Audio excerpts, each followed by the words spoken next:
Fashion वाली बहू। गुप्ता जी की बेटी थी जिसका नाम था अमायरा। अमायरा की मम्मी सविता और पापा नरेश दोनों थोड़े गांवटी थे, मतलब थोड़े पुराने ज़माने के थे। और हमारी अमायरा ठहरे मुंबई की, तो वो है फैशन, थोड़ी मॉडर्न, बहुत ही खुले विचार की थी वो। एक दिन जब सुबह सुबह अमायरा नहीं उठी तो अरे अमायरा, कब उठेगी तू? इतनी बड़ी हो गई है लेकिन मुझे ही उठाने आना पड़ता है। अरे मॉम, ये क्या लगा रखा है, सोने दो ना यार। अरे ज्यादा मत बोल, चुपचाप से उठ जा वरना पानी डाल दूंगी। और क्या यार यार कर रखा है? हाँ, मैं तेरी दोस्त नहीं हूँ, समझी? तमीज से बात कर। हमारा जमाना था जहाँ पे तेरी जैसी लड़कियाँ पूरा घर का काम करती थी, घर संभालती थी, जल्दी उठती थी। ये सब लड़कियाँ करती थी, लेकिन अब की लड़कियों को देखो, बस घूमना है, एंजॉय करने में ही इंटरेस्ट है, काम में नहीं। अरे बस बस बस बस बस मॉम, मुझे उठ ही जाना चाहिए था, इतना सुना दिया मुझे मॉम ने। रास्ते पे सभी बात कर रहे थे, फिर अमायरा बोलती है, सुनो मॉम डैड, मेरी फ्रेंड के बर्थडे पार्टी में मुझे जाना है शाम को, तो मुझे आने में देर हो जाएगी, तो आप दोनों मेरा इंतज़ार मत करना, ओके? क्या? नहीं नहीं, कुछ बर्थडे पार्टी में नहीं जाना है, रात में आएगी। बड़ी आई थी, एक हमारे जमाने की लड़कियां थी जो अपने माँ बाप से सर उठाकर बात तक नहीं करती थी। आजकल की लड़कियों को तो देखो, पार्टी में जाना है, कहीं नहीं जाना है, समझी? ओफ मॉम प्लीज़, क्या हमारे ज़माने की बात लेकर बैठ जाती हो? अब ज़माना बदल गया है, आप भी बदल जाओ। क्या बदल जाओ लगा रखा है? मैं नहीं बदलूंगी। और क्या मॉम? हाँ, मॉम डैड नहीं, मम्मी पापा बोला कर, समझी? यार मॉम, आप गांव की हैं बट मैं मुंबई की हूँ, तो चेंजेस तो रहेंगे ना यार। मॉम मैं तो पार्टी में जाऊंगी, ठीक है, एंड दैट्स फाइन। जा जा, मुझे थोड़ी कुछ करना है, जो करना है कर, बाद में पछताएगी। सविता की बात खत्म होने के बाद अमायरा पार्टी के लिए चली जाती है। आजकल की लड़कियों को तो संभालना मुश्किल ही नहीं, नामुमकिन है। ऐसा कहकर सविता अपने घर के कामों में लग जाती है। कुछ दिन बीत जाते हैं। एक दिन सविता अमायरा के कमरे में आकर उसे बोलती है, ना मायरा, आज तुझे लड़के वाले देखने आने वाले हैं, तो जल्दी से तैयार हो जाना, समझी? अरे हाँ मॉम, हो जाऊंगी मैं रेडी, अब तू जा और तैयारी कर। और हाँ मॉम, लड़का मेरे मन का होना चाहिए, ठीक? ऐसा कहकर सविता अपने घर के कामों में लग जाती। थोड़े ही देर बाद लड़के वाले आ जाते हैं और फिर कविता उनके पास जाकर कहती है, नमस्ते बहन जी, आइए आइए बैठिए। थोड़े देर में हमारा नीचे आ जाती है। अरे वाह, मुझे तो ऐसी ही बहू चाहिए थी मेरे बेटे रणवीर के लिए। तो ऐसा बोलने के बाद दोनों का रिश्ता पक्का हो जाता है और कुछ दिन बाद रणवीर और अमायरा की शादी हो जाती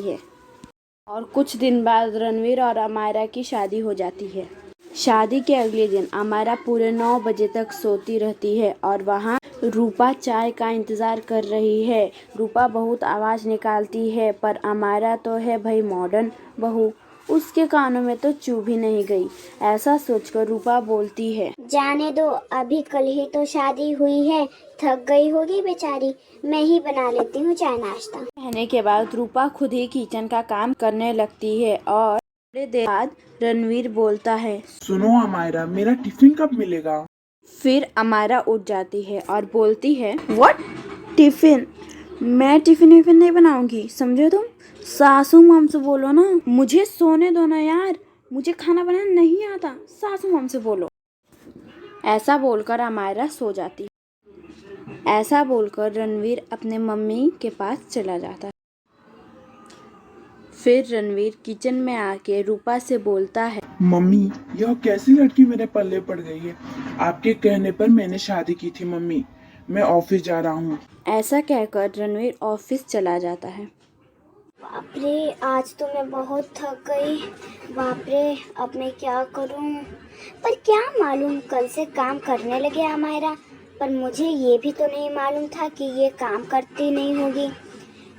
ऐसे बात करते करते पूरे 11 बज जाते हैं और अब जाके मैडम अमायरा की आंखें खुलती हैं और बोलती हैं, सासू मॉम ब्रिंग माय ब्रेकफास्ट, जल्दी मुझे भूख लगी है। अरे बहू, तू खाना कब से बना रही है? बोल, मेरी तो कमर टूट जाती है काम कर कर के। मैंने इसलिए नौकरानी को निकाल दिया कि बहू आकर पूरा काम करेगी। अरे सासू मॉम, मुझे कुछ काम नहीं आता तो मैं क्या करूं, और वैसे भी मुझे काम करना पसंद नहीं है। देख बहू, अब काम करना तो किसी को पसंद नहीं होता, पर सब काम करते हैं ना, तो फिर तुम भी काम करना शुरू कर दो। एनीवे सासू मॉम, मुझे आज पार्टी में जाना है तो लेट हो जाएगा रात में, तो आप लोग डिनर कर देना। बट क्या पार्टी? आज शादी को 1 दिन नहीं हुए तब से तुम्हें पार्टी करना है? पार्टी में जाना शुरू? मैं जाऊंगी पार्टी में, और हाँ, मैं कमरे में जा रही हूँ। मैं आज पार्टी में जाऊंगी। और हाँ सासू मॉम, लंच में अच्छा लंच बनाना, ओके सासू मॉम? ओके बाय, मैं जा रही हूँ आराम करने। ऐसा कहकर मैडम अमायरा चली जाती है अपने कमरे में आराम करने। थोड़ी देर बाद रूपा लंच रेडी करके अमायरा को आवाज़ लगाती है। थोड़ी देर बाद अमायरा लंच खाने के लिए नीचे आती है। खाने पर बैठने के बाद फिर अमायरा बोली, व्हाट सासू मॉम, ये क्या है? मैंने आपको बोला था अच्छा लंच चाहिए मुझे। ऐसा बोलकर वो गुस्से से चली जाती। थोड़ी देर बाद अमायरा पार्टी के लिए चली जाती है और फिर थोड़ी देर बाद अमायरा पार्टी से आ जाती है। सासू मॉम, आज मैं शॉपिंग के लिए जा रही हूँ, तो आज आप ना खाने में मेरे लिए ना मोमोज और फ्रेंच फ्राइज़ बना देना, ओके? तो मैं जा रही हूँ शॉपिंग के लिए, okay bye, see you later सासू मॉम। ऐसा कहकर अमायरा शॉपिंग के लिए चली जाती है। देखो जरा इसे, शर्म तो है नहीं, बस खाना बनाने के लिए बोलती रहती है मुझे और खुद शॉपिंग करती रहती है हमेशा। ऐसे करते करते पूरे 1 महीने बीत जाते हैं। फिर एक दिन बाद जब शॉपिंग करके अमायरा घर वापस आती है तो वो देखती है कि तो उसकी सास रूपा किचन में बेहोश रहती। ये देखकर अमायरा चौंक जाती है। फिर अमायरा रूपा को हॉस्पिटल लेकर चली जाती है। फिर थोड़ी देर बाद रणवीर भी हॉस्पिटल में आ जाता है और फिर तुम्हारे अंदर तो शर्म है ही नहीं।